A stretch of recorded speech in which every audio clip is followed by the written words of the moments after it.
हुआ था और ये देखकर के साओयन पूरी तरीके से बहुत चक्का सा रह गया था। और जिसके बाद साओयन यहाँ पर चारों तरफ देखते हुए कहता है आखिर ये हॉल ऑफ सोल की कौन सी जगह है। जिसके बाद यहाँ पर एक साइड से और फिर वहाँ पर से एक बहुत ही ज्यादा स्ट्रॉन्ग डार्क कलर की स्पिरिचुअल स्ट्रेंथ बाहर निकलती है और उसकी एंट्री होते ही यहाँ पर से साओयन की स्पिरिचुअल स्ट्रेंथ पूरी तरीके से खत्म हो जाता है। जिसके बाद साओयन यहाँ पर सिर्फ कोसों दूर बेली में बैठा था तो साओयन एकदम से आंखें खोल लेता है और अभी के लिए साओयन हॉल ऑफ सोल की अननोन पर्सन की स्पिरिचुअल स्ट्रेंथ को देख करके साओयन बहुत ही ज्यादा हैरान था। और अभी अभी जो जगह साओयन ने देखी थी और साओयन कहता है कि वो जिस बंदे की स्पिरिचुअल स्ट्रेंथ थी वो हो सकता है हॉल ऑफ सोल का गार्डियन हो और ये भी हो सकता है कि वो हॉल ऑफ सोल का लीडर ही हो, क्योंकि साओयन इस पर्सन को तो अभी पूरी तरीके से देखा ही नहीं था क्योंकि वो पूरी तरीके से स्पिरिचुअल लाइट में लिपटा हुआ था। और जिसके बाद साओयन कहता है मैं चाहे जितने भी स्पीड से अपनी स्ट्रेंथ को बढ़ा लूं लेकिन मैं अभी के लिए उस मिस्टीरियस पर्सन से मुकाबला नहीं कर सकता और मुझे लगता है कि हॉल ऑफ सोल के पास में इससे भी ज्यादा पावरफुल बहुत सारे मिस्टीरियस पर्सन होंगे। और अभी के लिए मैं जो स्पिरिचुअल स्ट्रेंथ को देखी मुझे तो लगता है कि वो खाली स्पिरिचुअल स्ट्रेंथ ही प्रोटेक्टर गु से बहुत ही ज्यादा ताकतवर था और प्रोटेक्टर गु भी इस मिस्टीरियस पर्सन के सामने कुछ नहीं होगा। जिसके बाद साओयन कहता है जो भी हो मेरे मास्टर याओ लाओ अभी भी जिंदा है और जब तक मेरे मास्टर जिंदा है मेरे लिए तब तक चांस है कि मैं अपनी प्यारे मास्टर याओ लाओ को हॉल ऑफ सोल से बचा ही लूंगा। और जिसके बाद साओयन गुस्से से कहता है कि मास्टर आप फिक्र मत करो, आपका ये डिसेबल इन कुत्तों से बचा ही लेगा।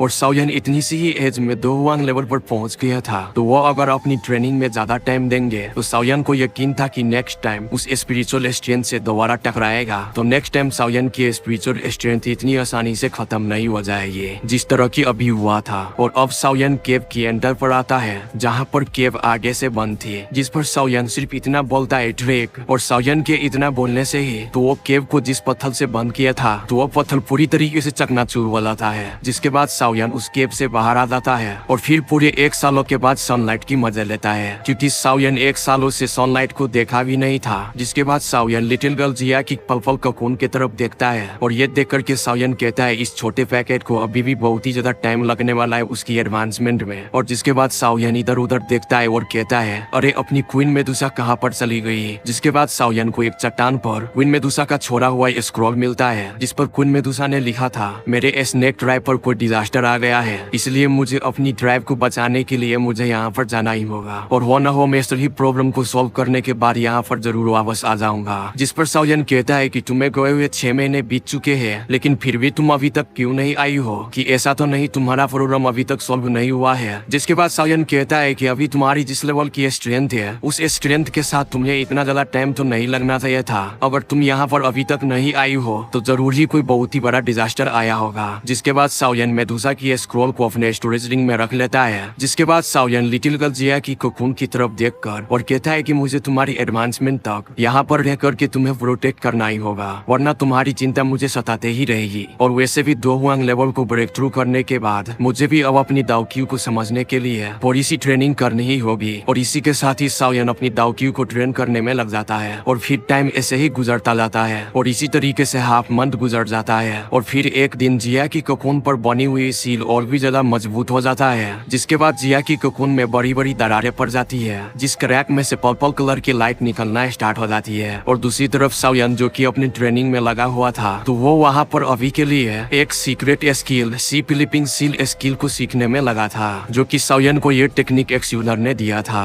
और ये sea flipping sealed open mountain seal की तरह ही थी लेकिन ये उससे बहुत ही ज्यादा स्ट्रॉन्ग फाइटिंग स्किल थी जो कि साओयन दोहुआंग लेवल पर पहुंचने के बाद ही सीख सकता था। और अभी के लिए ये फाइटिंग स्किल साओयन की एक ही बार ने बहुत सारी दाओक्यू को एडजस्ट कर लेती है। और अभी के लिए साओयन उस स्किल को ट्रेन कर रहा था तो साओयन के हाथों से एक बहुत बड़ी फार्म अटैक निकल के सामने की पहाड़ से टकरा जाता है। और ये देख करके साओयन कहता है कि इसकी रिजल्ट तो बहुत ही ज्यादा फ्राइकनिंग है और कहता है कि मुझे अच्छी तरीके से उसको प्रैक्टिस कर लेना चाहिए। अगर फ्यूचर में मेरी फाइट किसी स्ट्रॉन्ग दोजोंग लेवल की प्रैक्टिशनर से फाइट हो गई तो ये सी फ्लिपिंग स्किल बहुत ही ज्यादा काम आने वाली है। और इसी के साथ ही इस बेली में भूचाल सा आ जाता है और अब लिटिल गर्ल जिया की कोकून से बहुत सारे लाइट निकलना स्टार्ट हो जाता है। और ये सब कुछ देख करके साओयन बहुत ही ज्यादा हैरान हो जाता है। जिसके बाद कहता है कि क्या छोटा पैकेट अपनी लेवल को सक्सेसफुली एडवांस कर लिया है। और जिसके बाद साओयन कहता है कि शुक्र है मेदुसा ने यहाँ पर एक बहुत ही स्ट्रॉन्ग स्पेस बैरियर लगा दिया था वरना ये सब कुछ देख करके तो बहुत सारे लोग और मैजिकल बीस्ट यहाँ पर आ सकते थे क्योंकि क्वीन मेदुसा की इस स्पेस बैरियर की वजह से ना जिया की कोई लाइट बाहर जा पा रही थी और ना कि कोई उसकी ओर जा रही थी। इसलिए वो इस बैरियर की वजह से पूरी तरीके से सेफ थी। और इधर जिया की कोकून ने बहुत ही बड़ा बड़ा क्रैक लग गया था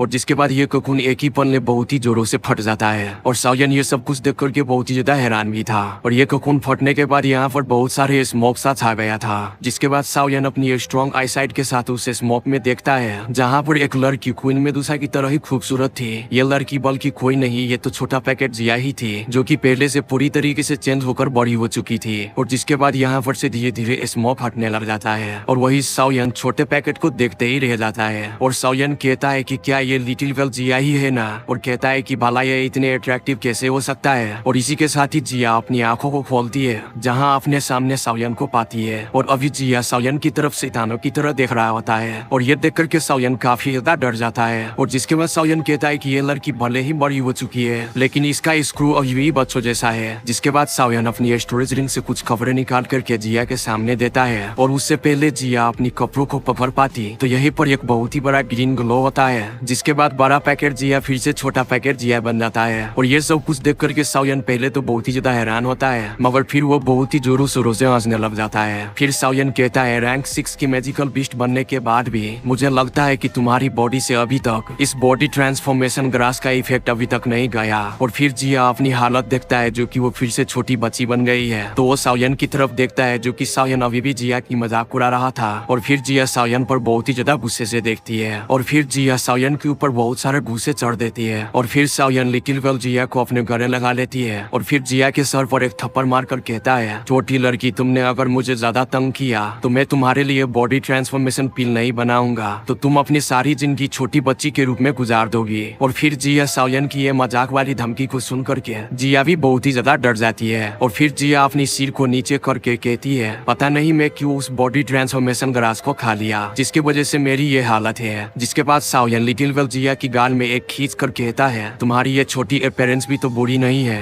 जिसके बाद जिया साउयन को बेइज्जती करते हुए कहता है, मैंने अभी अभी देखा कि तुम कितने बड़े दोगले हो। मुझे पता है कि तुम्हें मेरी दूसरा फिगर तुम्हें बहुत ही ज्यादा पसंद आया था, क्योंकि ये मत समझना कि मैं बच्ची हूँ, इसीलिए तुम्हें सभी लोग ठरकी कहते हैं। और वैसे भी मेरी बड़ी सिस्टर काइलिन ने कहा था, सारे के सारे मर्द एक जैसे ही होते हैं और तुम तो उसमें पूरी टॉप लेवल पर हो। और जिसके बाद साउयन को बहुत ही ज्यादा बेइज्जती महसूस होने लग जाता है। फिर साउयन टॉपिक को चेंज करते हुए कहता है, ठीक है, वैसे भी तुम्हारी एडवांसमेंट कंप्लीट हो चुकी है, तो चलो हम अब चलते हैं। जिसके बाद लिटिल गर्ल जिया साउयन से मेडुसा के बारे में पूछता है। जिसके बाद साउयन मेडुसा के बारे में सारी कहानी जिया को सुना देती है। और दूसरी तरफ साउयन को भी क्वीन मेडुसा की थोड़ी मोड़ी कदर होने लग जाती है, क्योंकि मेडुसा ने साउयन को हमेशा ही बहुत ही ज्यादा हेल्प की थी। और साउयन की ऐसी इमोशनल वाली बातें को सुन करके लगता है कि साउयन क्वीन मेडुसा को पसंद करने लग गई है। और साउयन को ये बात की समझ कभी आ ही नहीं रही थी। और फिर साउयन जिया से कहती है कि ये स्पेस बैरियर क्वीन मेडुसा ने हम दोनों के लिए हमारी एडवांसमेंट के दौरान बाहरी खतरों से बचाने के लिए बनाया था। और अब जैसा कि हमने अपनी एडवांसमेंट को कंप्लीट कर ली है, तो तुम थोड़ी साइड हो जाओ, हमें अब इस स्पेस बैरियर को तोड़कर बाहर निकलना होगा। जो कि ये स्पेस बैरियर क्वीन मेडुसा ने अपनी पूरी स्ट्रेंथ को यूज करके बनाया था। तो साउयन को अब 2 1 लेवल को ब्रेक थ्रू कर लेने के बाद तो साउयन को ज्यादा मुश्किल नहीं होने वाला है इस बैरियर को तोड़ने में। जिसके बाद छोटा पैकेट मुंह बनाकर साउयन से कहता है, तुम्हें बस हर चीज को तोड़ना ही आता है। और छोटा पैकेट ये कहते ही किसी मैजिशियन की तरह इस बैरियर के आर पार चला जाता है। और फिर ये देख करके साउयन को याद आता है कि यार मैं तो भूल ही गया था, ये लड़की तो किसी भी चीज के आर पार जा सकती है। जिसके बाद छोटा पैकेट अपना मुंह साउयन के साइड पर निकाल कर और फिर साउयन को अपना हाथ पकड़ा कर कहती है, तुम मुझे फॉलो करो, मैं तुम्हें बाहर निकालता हूँ। और अब साउयन बैरियर को बिना तोड़े ही इजीली छोटा पैकेट जिया की मदद से बाहर निकल जाता है। और फिर वो सोचता है कि इस बैरियर में बहुत सारे मेडिसिनल हर्ब और रेयर मेडिकल इंग्रेडिएंट्स है, तो अच्छा है ये बैरियर इन सभी चीजों को बाहरी लोगों से बचा करके रखेगा।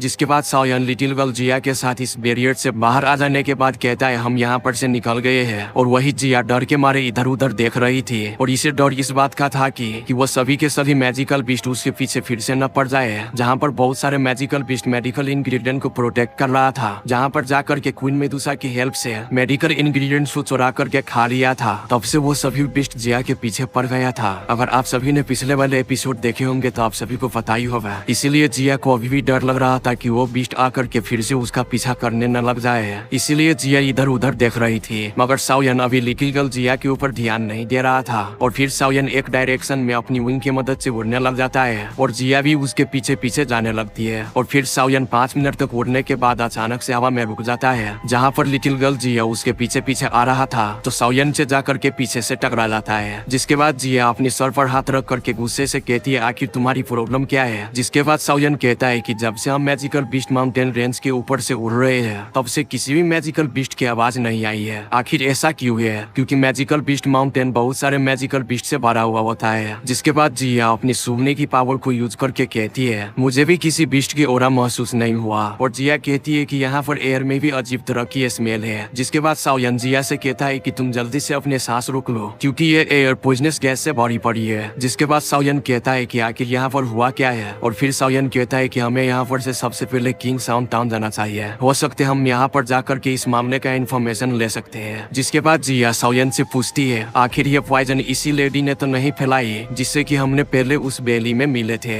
यानी कि जिया अभी लिटिल फेरी डॉक्टर के बारे में बात कर रही थी। जिसके बाद साओयन कहता है कि ऐसा नहीं हो सकता और ये जो पॉइजन यहाँ पर एयर में है ये बहुत ही वीक है। अगर वो पर्सन यानी कि लिटिल फेरी डॉक्टर जिससे कि हम पहले उस वैली में मिले थे तो वो अगर अपनी पॉइजन को एयर में रिलीज करे तो 500 किलोमीटर तक सारे लोग इजीली मर जाएंगे। और ये कहते ही साओयन लिटिल गर्ल जिया के साथ उस टाउन में चला जाता है। और जब साओयन किंग साउंड टाउन में जाता है तो वहाँ पर कोई भी उसे नहीं दिखता क्योंकि यहाँ पर की सभी लोग दरवाजे बंद करके अपने घर में छुपे हुए थे। और वही दूसरी तरफ किंग साउंड टाउन के लोगों को काले कपड़े पहने हुए लोग दिखते हैं। और ये देख करके किंग साउंड टाउन की लोग कहता है ये सभी के सभी तो पॉइजन को यूज करने वाले लोग हैं। आखिर ये लोग जामा एम्पायर में इतने आगे तक कैसे आ गए? क्या बॉर्डर पर हमारे यंग अलायंस के लोग और इम्पेरियल फैमिली के लोग नहीं थे? जिसके बाद यहाँ पर एक बंदा उसको रोक करके कहता है क्या तुम पागल हो? इस बार जामा एम्पायर पर 3 बड़े परिवार के लोग मिलकर अटैक किया है। और यंग अलायंस कितना भी स्ट्रॉन्ग क्यों न हो और यंग अलायंस कितना भी स्ट्रॉन्ग क्यों न हो इनके पास भी एक्सपोर्ट की लिमिट है। वह भला कैसे हर जगह की बॉर्डर को प्रोटेक्ट कर सकते हैं? और तो और इसी वजह से तीनों लोगों की एम्पायर को यहाँ किंग साउंड टाउन तक आने का मौका मिल चुका है। जिसके बाद दूसरा बंदा कहता है कि अब हम क्या करेंगे? इनमें से तो एक लेवल 4 का पॉइजनस मास्टर भी है जो कि 2 1 क्लास का वॉरियर है। जिसके बाद उसके साथ खड़ा हुआ लड़का कहता है कि अरे यार हमारे किंग साउंड टाउन में तो बस येन चेन ही सबसे स्ट्रॉन्ग है जो कि दाउलिंग के 8 स्टार पर है और बाकी के लोग दा दोसी और दोसी लेवल पर है। और देखा जाए तो ये लेवल 4 का पॉइजनस मास्टर हमारे लोगों को पॉइजन के थ्रू बहुत इजीली मार सकता है। और फिर वह बंदा साफ साफ कहता है बात जो भी हो हम इससे हर हाल में लड़ेंगे। जिसके बाद वही एक और बंदा उसको समझाते हुए कहता है आखिर वो पॉइजन मास्टर यही तो चाहता है कि हम अपनी अपनी दरवाजे खोल दे क्योंकि एक पॉइजन मास्टर कई लोगों के ग्रुप के साथ इजीली फाइट कर सकता है। और वही हम दूसरी तरफ ब्लड मेशनरी की लीडर यंग चेन और उसके साथ अंकल कागिंग और उनकी बेटी लिंगर और उसके अंकल भी उसके साइड में खड़े थे। और अभी के लिए वो सभी के सभी पॉइजनस पर्सन को ही देख रहे थे। और जहाँ पर ब्लड मेशनरी ग्रुप और किंग साउंड टाउन के लोग चारों तरफ से घेरा हुआ था।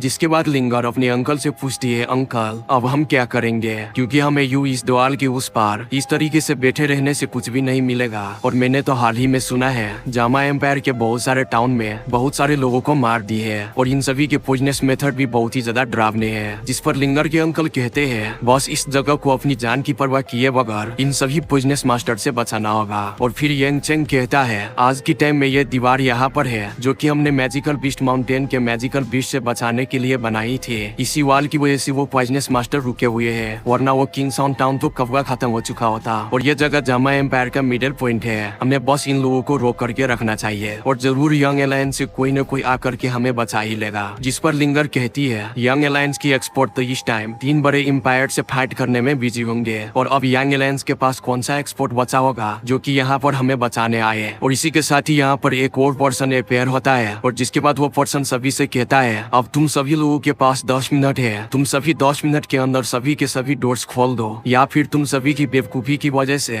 यहाँ पर मैं पॉइजनस गैस छोड़ करके सभी लोगों को खत्म कर दूंगा। लेकिन यहाँ पर कोई भी आंसर नहीं करता है और ना ही ये सभी लोग डोर ओपन करते हैं। और जैसे ही 10 मिनट अब पूरे हो जाते हैं तो वो पर्सन एयर में पॉइजन को छोड़ने लग जाता है। और जिसके बाद यंग चेन सभी से कहता है तुम सभी अपनी अपनी बॉडी को दावकी से कवर कर लो और फिर अपनी सांस भी रोक लो। और फिर सभी लोग ऐसा ही करते हैं। और वही पॉइजन मास्टर को पता चल चुका था कि ये सभी क्या करने की कोशिश कर रहा है। और जिस पर पॉइजन मास्टर कहता है कि अच्छा तुम लोग मेरे ग्रीन स्नेक पॉइजन को इस तरीके से अपनी बॉडी में जाने से रोकोगे। जिसके बाद वो पॉइजन मास्टर बाकी सभी को इशारा करते हैं और वो सभी मिलकर के किसी टेक्निक को यूज करने लग जाता है। और फिर वहाँ पर बहुत ही तेज हवा चलता है जिसकी वजह से वो पॉइजन पूरी तरीके से वो हवा में फैल जाता है। और जिसके बाद किंग साउंड टाउन के लोग बहुत सारे बेहोश हो जाता है। और फिर यंग चेंग अंकल कागिंग से कहता है तो फिर चलो अब हम उन बुतों से लड़ेंगे। और इस तरीके के डर कर बैठने से अच्छा है किसी साहसी की तरह लड़कर मर जाएंगे। और वहीं पर वो पॉइजन मास्टर बहुत सारे लोगों को मार भी देते हैं। और फिर वो पॉइजन मास्टर एक और पॉइजन की लेयर को छोड़ देता है, मगर उससे पहले वो पॉइजन की लेयर को छोड़ता, लेकिन तभी यहाँ पर टेम्परेचर बहुत ही ज्यादा हाई हो जाता है। और जिसके बाद यहाँ पर जितनी भी पॉइजन फैला हुआ था वो सभी के सभी भाप की तरह उड़ जाता है। और ये सभी के सभी पॉइजन मास्टर हैरान होकर एक दूसरे की मुंह देखने लग जाता है। और फिर साओयन और जिया यहाँ पर अपेयर होता है, जो कि अपनी फ्लेम में लिपटा हुआ था। और ये सभी पॉइजन मास्टर साओयन और लिटिल गर्ल जिया को और दाओ की विंग को देख करके कहता है, ये दोनों तो मुझे 2-1 क्लास के एक्सपर्ट लग रहा है। और ये देख करके इन सभी पॉइजन मास्टर को फट चुकी होती है। और दोनों के दोनों पार्टी लिटिल गर्ल जिया और साओयन को देखकर डर रहे थे,